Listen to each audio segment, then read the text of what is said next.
குடியரசுத் தலைவர் கேள்வி எழுப்பியிருக்கிற போது நிச்சயமாக அதற்கான பதிலை உச்சநீதிமன்றம் வழங்குவார்கள் என்பதில் எந்த விதமான சந்தேகமும் இல்லை. ஆனால் நிச்சயமாக ஏற்கனவே இருக்கிற தீர்ப்பிலே எந்த விதமான மாறுதலும் வருவதற்கு வாய்ப்பில்லை என்பதை நான் சொல்ல விரும்புகிறேன். ஏன்னு சொன்னால், சட்டம் ஒரு இருட்டறை, அதில் வக்கீல்வாதம் தான் விளக்கு என்று சொல்லுவார்கள்.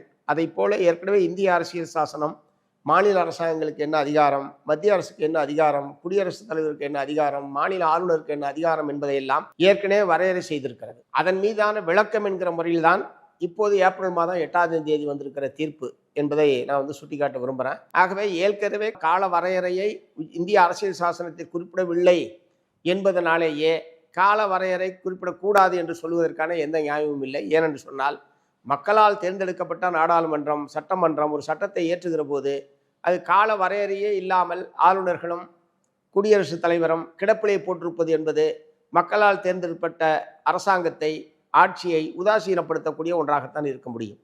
அந்த அடிப்படையில் தான் உச்சநீதிமன்றம் மிக தெளிவான தீர்ப்பை வழங்கியிருக்கிறது. நான் என்ன கேட்க விரும்புகிறேன், ஒருத்தர் வேலை செய்கிறாருன்னா ஒரு குறிப்பிட்ட காலத்துக்குள்ளே இந்த வேலையை முடிக்கணும் அப்படின்னு சொல்கிறது என்பது உலகம் பூரா இருக்கிற எல்லா துறையிலும் இருக்கிற ஒரு வழக்கம் தான். அது என்ன கால வரையறையே இல்லாமல் கவர்னரும் குடியரசுத் தலைவரும் கால வரையறை இல்லாமல் 5 வருஷம் அவங்க பாட்டில் போட்டு வச்சுட்டே இருக்கலாமா? கால வரம்பு தீர்மானிக்கிறது என்ன அவ்வளோ பெரிய சட்டம் மீறலாது?